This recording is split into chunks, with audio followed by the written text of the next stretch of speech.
नमस्कार। हिंदी की पाठशाला में आप सभी का हार्दिक स्वागत है। मैं आज इस वीडियो में आपके लिए लेकर आई हूँ कक्षा 11 हिंदी पाठ्य पुस्तक के काव्यखंड का कवितावली के अंतर्गत लंका दहन शीर्षक, जो कि गोस्वामी तुलसीदास द्वारा रचित है और यह कवितावली के सुंदर कांड के लंका दहन प्रसंग से लिया गया है। इसमें श्री राम के परम भक्त हनुमान जी द्वारा रावण की सोने की लंका को जलाने का बड़ा सजीव वर्णन किया गया है और गोस्वामी तुलसीदास जी ने इसमें वर्णनात्मक और चित्रात्मक दोनों प्रकार की शैलियों का बड़ा सुंदर प्रयोग किया है। शुरू करते हैं इस पद्यांश को। पहला पद्यांश इस प्रकार है। बालधि विशाल विकराल ज्वाल जाल मानो, लंक लीले वे को काल रस न पसारी है।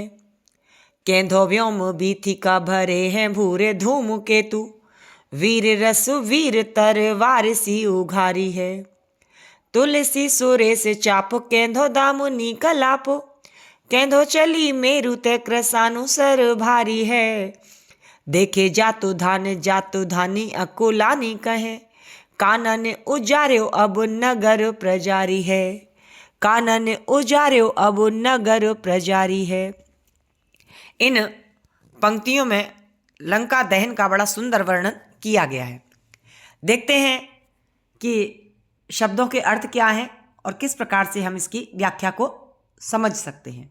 पहले कहा गया बालधि विशाल। बालधि का मतलब पूंछ, विशाल का मतलब बड़ी, विकराल का मतलब भयंकर, ज्वाल जाल का मतलब है अग्नि की ज्वालाएं का जाल अर्थात समूह, और मानव का मतलब संभावना प्रकट की गई है। क्या संभावना प्रकट की गई है इन ज्वालाओं के समूह को देख करके? लंक लीलबे को, लंका को निगलने के लिए काल रसना पसारी है। काल मतलब काल रूपी अग्नि ने अर्थात मृत्यु ने क्या कर दिया है? अपनी जिह्वा को पसार दिया है अर्थात फैला दिया है। इसका अर्थ इस प्रकार से होगा कि हनुमान जी की विशाल पूंछ से निकलती हुई, जब उनकी पूंछ में आग लग गई थी, रावण के द्वारा आग लगा दी गई थी, तो कहा गया कि हनुमान जी की विशाल पूंछ में, और विशाल पूंछ कैसी थी? जो आग की लपट निकल रही थी उसको देख करके ऐसा लग रहा था कि मानो विकराल ज्वाल जाल, यानी कि भयंकर अग्नि की ज्वालाओं की लपटों को देखकर ऐसा प्रतीत हो रहा था कि मानो आ गया, यहाँ उत्प्रेक्षा अलंकार हो गया।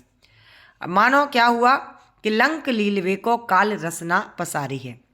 मानो लंका को निगलने के लिए, लंका को खा जाने के लिए काल रूपी मृत्यु अर्थात अग्नि ने अपनी रसना पसारी है, अर्थात अपनी जिह्वा को क्या कर लिया है? फैला दिया है। आगे कहा गया कि अथवा कैसा लग रहा है? कहा गया केंधो व्योम वीथिका भरे हैं भूर धूमकेतु। धूमकेतु का मतलब होता है पुच्छल तारा, और व्योम वीथिका कहते हैं आकाश गंगा को। तो कहा कि अथवा ऐसा लग रहा है कि आकाश गंगा में अनेक भरे हैं, भूर भूर मतलब अनेक, अत्यधिक, आकाश गंगा में अत्यधिक धूमकेतु अर्थात पुच्छल तारे भरे हुए हैं। और कैसा लग रहा है? या ऐसा लग रहा है कि वीर रस वीर तलवार सी उघारी है, कि मानो वीर रस ने वीर का रूप धारण कर, वीर रस वीर का रूप धारण करके क्या कर दिया है? तलवार सी उघारी है, अपनी तलवार को अपनी म्यान से निकाल लिया है बाहर। वीर रस ने वीर का रूप धारण करके अपनी तलवार को बाहर निकाल लिया है। अगली पंक्तियों का अर्थ इस प्रकार से है।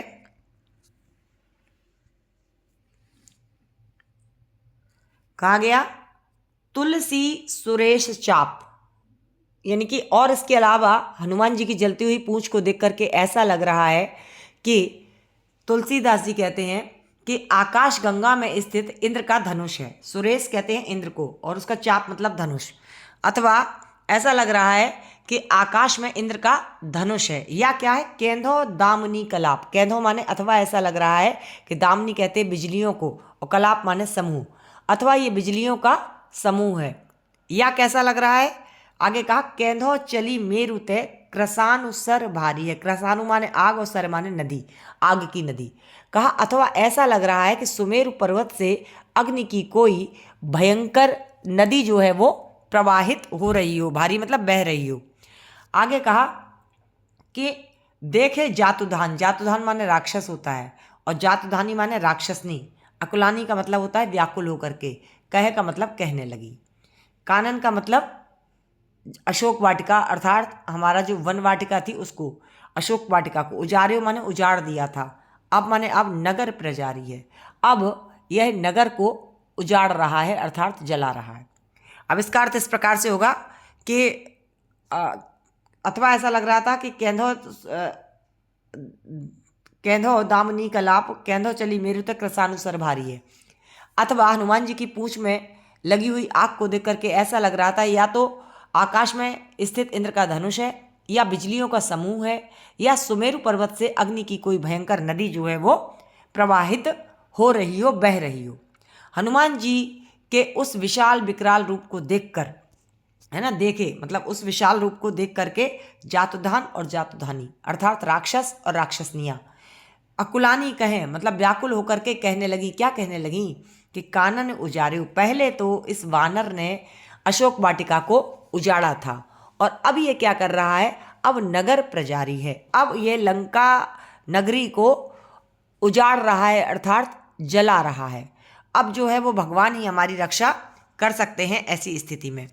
अगर इस पूरे काव्य में कौन सी भाषा है तो इसकी भाषा ब्रज है, शैली इसकी मुक्तक है, वर्णात्मक शैली है, छंद इसमें घनाक्षरी है, और उत्प्रेक्षा अलंकार है और संदेह अलंकार है। संदेह अलंकार वहाँ होता है जहाँ केंधो शब्द का प्रयोग होता है। तो आपके काव्य में केंधो शब्द का प्रयोग हुआ है कि केंधो व्योम वीथिका भरे हैं भूर धूम केतु, है ना। केंधो दामनी कलाप, केंधो चली मेरु तक रसानु सर भारी है। मतलब स्पष्ट नहीं हो रहा है कि हनुमान जी की पूंछ में लगी हुई आग किसके समान दिखाई दे रही है, इसलिए संदेह अलंकार है, उत्प्रेक्षा अलंकार है, और मानवीकरण अलंकार भी है कि वीर रस को वीर का रूप लेकर अपनी म्यान से तलवार निकालने के विषय में कहा गया है। इसके साथ ही साथ इसमें अनुप्रास अलंकार भी है। अनुप्रास अलंकार तो वर्ण की बार बार आवृत्ति होने से हो जाता है। जातुधान जातुधानी में आपका अनुप्रास अलंकार है। इसी तरीके से कई अन्य जगह भी आपका लंक लीलवे में भी अनुप्रास अलंकार है। बालधि विशाल विकराल में भी आपका अनुप्रास अलंकार है। दूसरा पद्यांश इस प्रकार है। हाट बाट कोट ओट, हाट बाट कोट ओट अट्टन अगारे पौरे, खौरे खौरे दौरे दौरे दीन ही अति आग है। आरत पुकारत संभारत न को काहू, व्याकुल जहाँ सो ताहाँ लोग चले भाग है। बालधि फेराबे बार बार झहराबे झरे, बूंदिया सी लंक पगलाई पाग पाग है। तुलसी बिलोक अकुलानी जातो धानी कहे, चित्रहु के कपि सो निसाचर न लाग है। चित्रहु के कपि सो निसाचर न लागे हैं। अब कहा कि हनुमान जी ने जो आग लगाई वो कहाँ कहाँ लगाई, तो उसका वर्णन हम समझेंगे। हाट बाट कोट ओट। हाट का मतलब बाजार, बाट का मतलब रास्ते पे, कोट का मतलब किलों पे यानी दुर्ग में, और ओट का मतलब यानी कि उसके सहारे से जो अन्य चीजें थी उनमें। अट्टन अगार पौर, अट्टन का मतलब ऊंची ऊंची अट्टालिकाओं पे, और पौर का मतलब गली, जो दरवाजा होता है उसका बाहरी हिस्सा। इन सब में खौर खौर दौर दौर दीनी अति आग है।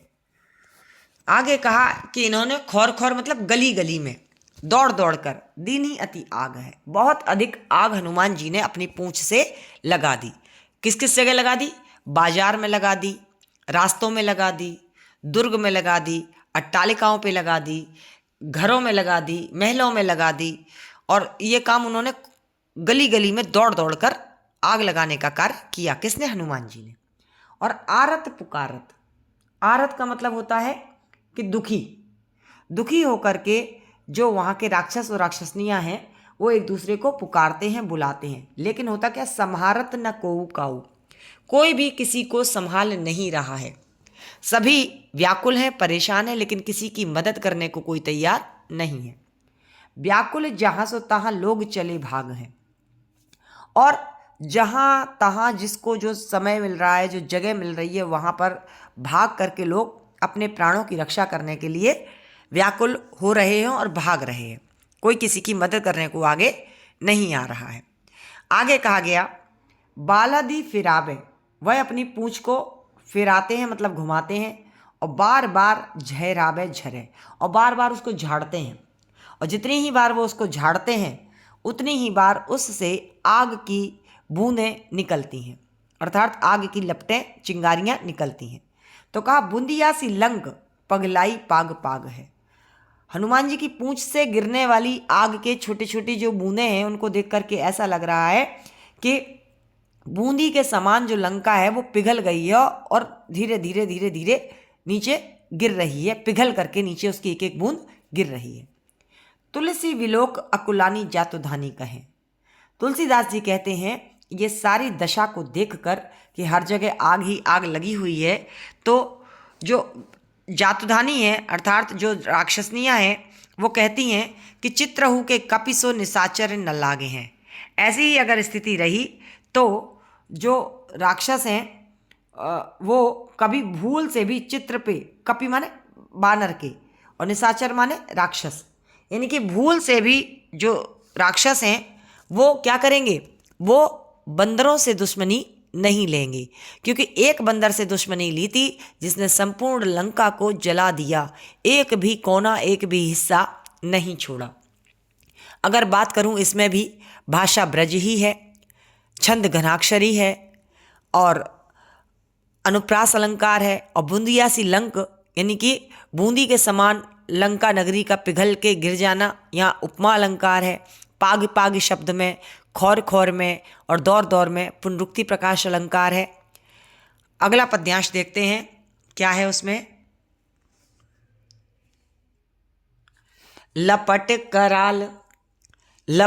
कराल ज्वाले जाल माल दहूं दिस, धूम अकुला ने पहचाने कौन काहरे, पानी को ललात बिललात जरे गात जात, परे पाए माल जात भ्रात तू निभाए रे, प्रिया तू पर आहे नाथ नाथ तू पर आहे बाप, बाप तू पर आहे पूत पूत तू पर आहे रे, तुलसी बिलोक लोग व्याकुल वे हाल कहें, लेह 10 शीस अब 20 चख चाह रे, लेह 10 शीस अब 20 चख चाह रे। इस पद्यांश में बताया गया है कि सभी तरफ आग लगने के बाद जो स्थिति हुई वो क्या हुई।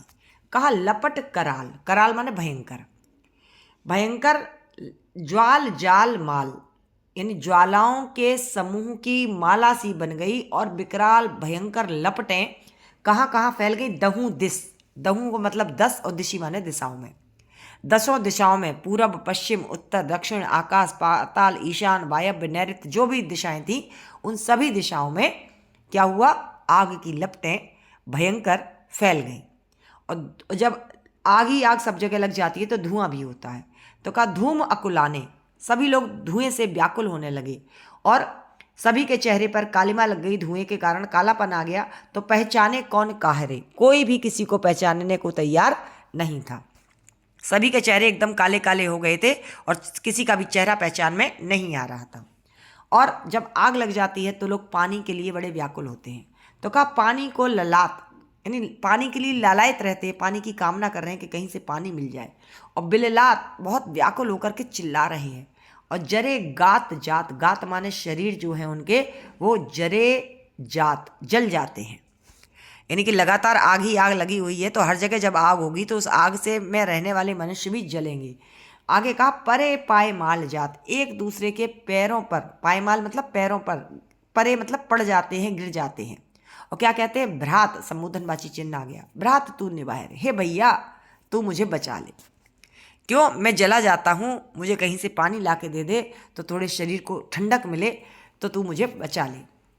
लेकिन होता क्या, प्रिया तू परा है, जो प्रिया है वह भी अपने पति के लिए पराई हो गई। पराई होने से मतलब पहचान में ही नहीं आ रही है कि ये मेरी प्रिया है। और नाथ, नाथ तू परा है बाप, और जो नाथ हैं जो स्वामी हैं वह भी पराए हो गए हैं, मतलब पहचान में ही नहीं आ रहा कि अपने स्वामी हैं या किसी और के हैं।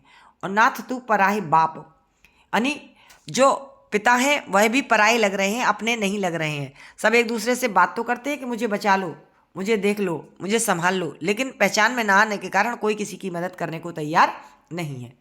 और आगे कहा बाप तू पराहे, पूत पूत तू पराहे रे। यानी जो बाप है उनके लिए उनका पुत्र पहचान में नहीं आ रहा है, वो उसके लिए पराया हो गया है। और पूत के लिए जो उनका पिता है वह पराया हो गया है, पहचान में ना आने के कारण कोई एक दूसरे की रक्षा और मदद नहीं कर रहा है। तुलसी बिलो के लोग व्याकुल बेहाल कहें। तुलसीदास जी कहते हैं कि लंका नगरी के जो राक्षस और राक्षसनियाँ हैं, जो जनता है, वो व्याकुल होकर के, बेहाल होकर के, परेशान होकर के कहती है। क्या कहती है? लेह 10 शीस, हे 10 सिरों वाले रावण, हे दशानन, तुझसे मना किया था कि इस बंदर से बैर मत ले, राम जी से बैर मत ले, जानकी जी को वापस कर दे, लेकिन तूने किसी की बात नहीं मानी। अब क्या है, तेरे 10 शीस थे, लेकिन अब 10 शीस की स्थिति क्या होगी? 20 चख चाहरे। अब इन 10 सिरों के 20 टुकड़े होंगे और इसके लिए तुम्हें तैयार होना रहेगा, क्योंकि तुमने किसी की बात कहने से नहीं मानी थी। बार बार मना किया था कि ये जो कार्य तुम कर रहे हो वो अच्छा नहीं कर रहे हो, लेकिन तुमने किसी की भी सीख नहीं मानी। इसमें भी आपका जो छंद है वही घनाक्षरी छंद है, जो भाषा है वह ब्रज भाषा है, अनुप्रास अलंकार सभी जगह देखने को मिल रहा है। और अगला पद्यांश क्या है उसको देखते हैं। बीथिका बाजार प्रति अटन अगार प्रति, पंवर पगार प्रति बानर वेलो किए, अध ऊर्ध बानर वे देसे देसे बानर है, मानहु रह्यो है भरे बानर तेलो किए, मूंदे आँख ही में उघारे आँख आगे ठाड़ो, धाए जाए जहाँ तहाँ और को किए, लेहु अब लेहु तब कोऊ न सिखायो मानो, सोई सतराय जाहे जाहे जाहे रोकिए, सोई सतराय जाए जाहे जाहे रोकिए। इन पंक्तियों में जो वर्णन है वो बता रहे हैं कि लंका दहन के पश्चात जो लंका वासियों में भय व्याप्त हो गया उसका उन्होंने मनोवैज्ञानिक वर्णन किया है।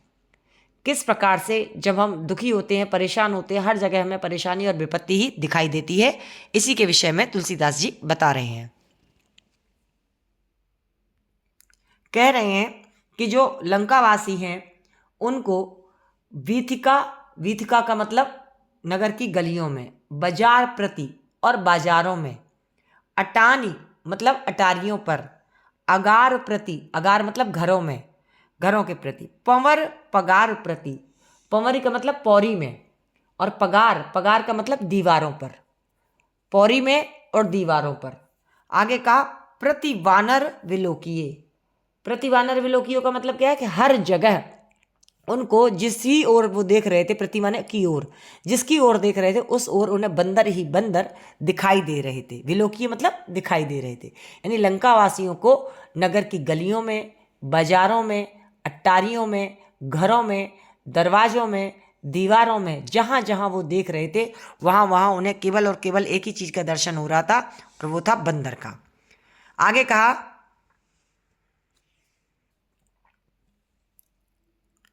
अध ऊर्ध वानर। आगे उन्होंने कहा अध माने नीचे, ऊर्ध माने ऊपर, वानर माने बानर दिखाई दे रहे थे। विदिश दिश बानर है, यानी जब वो नीचे देखते थे तो बंदर दिखाई देते थे, ऊपर देखते थे तो बंदर। और विदिश दिश मतलब दिशाओं में और विदिशाओं में, जिस भी तरफ वो देख रहे थे उधर उन्हें क्या दिखाई दे रहा था? बानर ही बानर। मानव रहो है भरे बानर तिलोकिए, और ऐसा लग रहा था कि मानो तीनों लोकों में बानर ही बानर भर गए हों। संभावना प्रकट की जा रही है, इसलिए यहाँ पर उत्प्रेक्षा अलंकार है। मानो तीनों लोकों में बंदर ही बंदर हो, क्योंकि जहाँ देख रहे हैं वहाँ केवल और केवल बंदरों का ही चेहरा दिखाई दे रहा है। इतना भय व्याप्त हो गया था लंकावासियों के अंदर। आगे का मूंदे आँख हीय में, जब वह आँखों को मूंद लेते थे तो हीय का मतलब हृदय में, जब अपनी आँखों को बंद करते थे तो बंद करने पे उन्हें अपने हृदय में बानर दिखाई देते थे। उघारे आँख आगे ठाड़ो, उघारे का मतलब होता खोलना, और जब वो आँखों को खोलते थे तो बंदर उन्हें अपने सामने खड़ा हुआ दिखाई देता था। और कहा धाए जाए जहाँ तहाँ, अगर वो इस बंदर से बचने के लिए धाय माने दौड़ते थे, दौड़ करके जाते थे जहां तहां, और को किए, मतलब उनको लगता था कहीं भी दौड़कर जाते थे कि वहां बानर के अतिरिक्त और कोई होगा तो यह कौन कह सकता है। मतलब जहां भी वो दौड़ दौड़ के जाना चाहते थे, अपने प्राणों की रक्षा करना चाहते थे, उनको हर जगह बंदर ही बंदर दिखाई देते थे। तो उन्होंने कहा और कोई काकी है, मतलब कौन और कोई हो सकता है बंदर के अलावा, कोई नहीं। लेह अब लेह तब को न सिखायो मानो। तो कुछ लोग तो ये कहते हैं कि पहले हमने रावण को समझाया था पर हमारा कहना किसी ने माना नहीं था। और सोई सतराए जाए जाए जाए रोकिए, और वही व्यक्ति हमारे से चिढ़ जाता था और हमारे ऊपर तनकर खड़ा हो जाता था जिसको हमने हनुमान से वैर न लेने के लिए कहा था। यानी कि पहले तो हमारा किसी ने सिखाया माना नहीं, जिसको रोकते थे वही हमसे चिढ़ जाता था। तो कहने का मतलब ये है कि जब हम कहते थे कि यह कोई साधारण बंदर नहीं है बल्कि राम का दूत है, तो कोई सुनता नहीं था। और यह विपत्ति उसी मूर्खता का दुष्परिणाम है। अगर वो समझ लेते कि ये बानर साधारण बानर नहीं है, ये कोई ईश्वर का अवतार है, तो शायद ऐसी स्थिति नहीं होती। तो लंकावासी जो है वो हनुमान द्वारा लंका दहन से अत्यधिक परेशान और भयभीत हैं। यहाँ पर भयानक रस का प्रयोग हुआ है, भाषा ब्रज है, शैली मुक्तक है, छंद घनाक्षरी है, और अलंकारों की अगर मैं बात करूँ तो उत्प्रेक्षा और अनुप्रास अलंकार है। और अगर गुण की बात करूँ तो गुण ओज है। अधिकतर जहाँ वीरता की बात होती है, जहाँ सब लोग आपसे डर जाते हैं, वहाँ आपका ओज गुण होता है। और रही बात आपकी कि कहाँ पर हमारा अनुप्रास अलंकार है, तो लेहो अब लेहो है ना, सोई सतराए जाए जाए जाए रोकिए, इन सब में हमारा अनुप्रास अलंकार है। और मानव रहो है भर बानर तिलोकिए, यहाँ पर ऐसा लग रहा था कि मानो तीनों लोकों में बंदर ही बंदर व्याप्त हैं, इसलिए यहाँ पर संभावना प्रकट करने से उत्प्रेक्षा अलंकार है। आशा है आपको ये पद्यांश समझ में आए होंगे। मिलेंगे अगले वीडियो में नए पद्यांश के साथ। तब तक के लिए आप पढ़ते रहिए। नमस्कार।